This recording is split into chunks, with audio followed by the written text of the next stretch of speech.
Assalamualaikum warahmatullahi wabarakatuh. Perkenalkan, nama saya Hinaya Salsabila dari kelas 1A. Di sini saya akan menjelaskan tentang sistem perkemihan.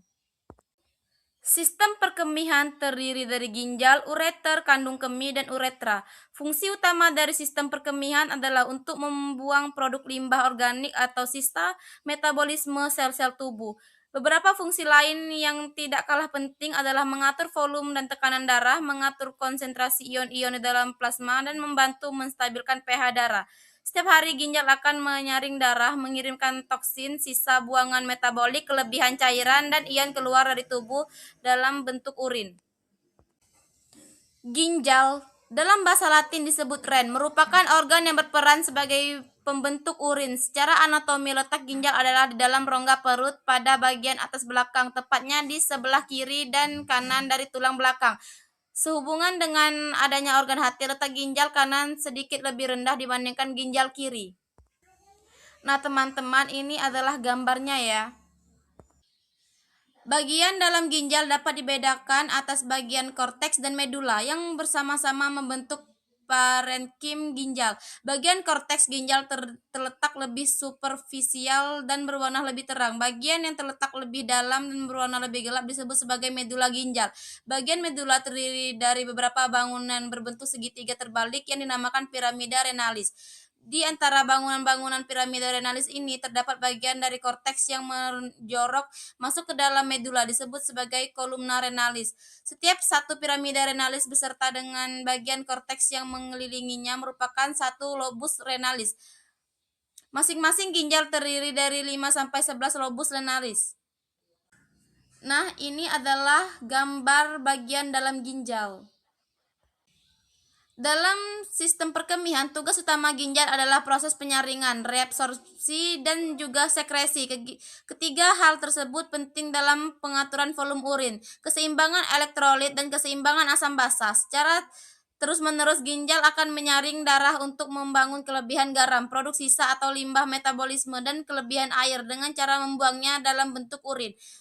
Unit fungsional ginjal yang bekerja melakukan fungsi penyaringan adalah nefron. Nefron adalah unit struktural sekaligus unit fungsional ginjal. Nefron berada pada bagian korteks ginjal. Masing-masing ginjal manusia memiliki kurang lebih 1 juta nefron. Satu unit nefron terdiri dari corpusculus renalis dan tubulus renalis. Corpusculus renalis merupakan suatu struktur berbentuk menyerupai bola yang terdiri dari glomerulus dan kapsula Bowman.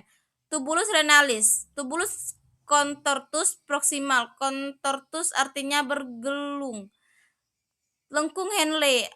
Bagian ini berbentuk seperti huruf U dan memiliki dinding yang permeable. Tubulus contortus distal. Dinding bagian ini juga dilapisi oleh epitel kuboid. Bagian ini memiliki fungsi untuk reabsorpsi ion dan sekresi selektif.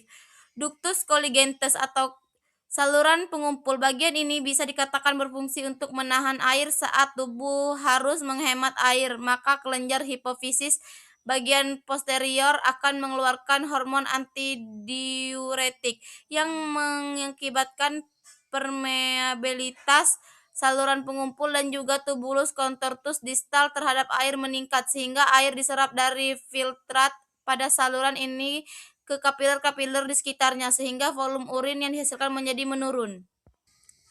Anatomi ureter merupakan sepasang saluran berbentuk tabung dengan diameter kecil yang mengalirkan urin yang dihasilkan oleh masing-masing ginjal ke dalam kandung kemih. Sama seperti ginjal, ureter terletak retroperitoneal. Ureter berawal dari pelvis renalis yang merupakan muara dari semua kaliks major renalis di dalam masing-masing ginjal dan berakhir pada saat bermuara ke dalam kandung kemih. Panjang ureter pada orang dewasa berbeda-beda, berkisar antara 25-30 cm.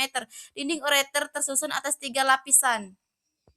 Fisiologi ureter. Peran penting ureter dalam mengalirkan urin hasil produksi kedua ginjal ke dalam kandung kemih tidak lepas dari gerakan peristaltik yang dihasilkan oleh lapisan otot pada dinding ureter. Pada saat urin terbentuk dan terkumpul di dalam pelvis renalis, reseptor regang pada dinding ureter akan terstimulasi. Stimulasi ini akan memicu lapisan otot polos dinding ureter untuk melakukan gerakan peristaltik sehingga urin akan terdorong masuk ke dalam ureter. Tahanan yang dihasilkan dari adanya urin di dalam ureter akan memicu lapisan otot polos dinding ureter untuk berkontraksi secara ritmis di bawah pengaturan sistem saraf otonom.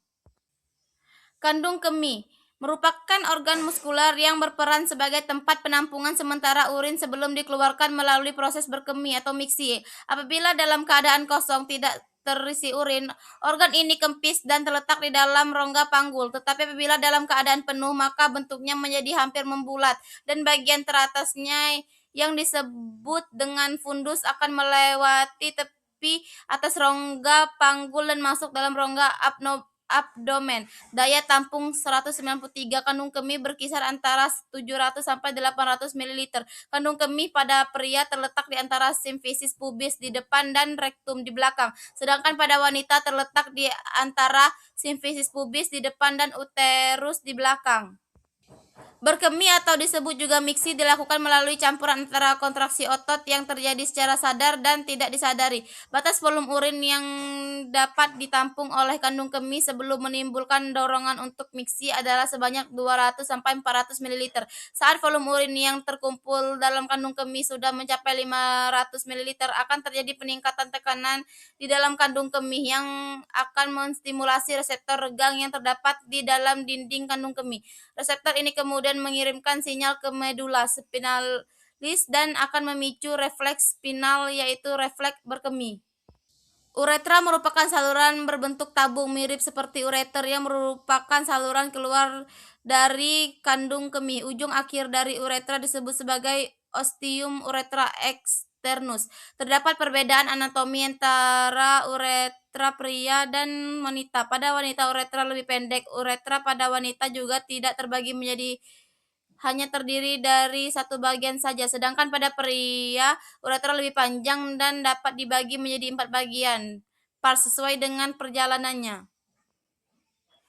Fisiologi uretra. Fungsi uretra sebagai fisiologi adalah sebagai saluran keluar urin dari kandung kemih ke dunia luar. Terdapat perbedaan fungsi uretra pada pria dan wanita, di mana uretra pada pria juga berfungsi sebagai saluran reproduksi pria, yaitu mulai dari uretra pars prostatica, di mana uretra selain mengalirkan urin yang mengalirkan cairan seminalis saat terjadi ejakulasi. Lubang keluar dari uretra pada pria terletak di ujung penis, sedangkan pada wanita terletak di antara klitoris dan ostium vagina.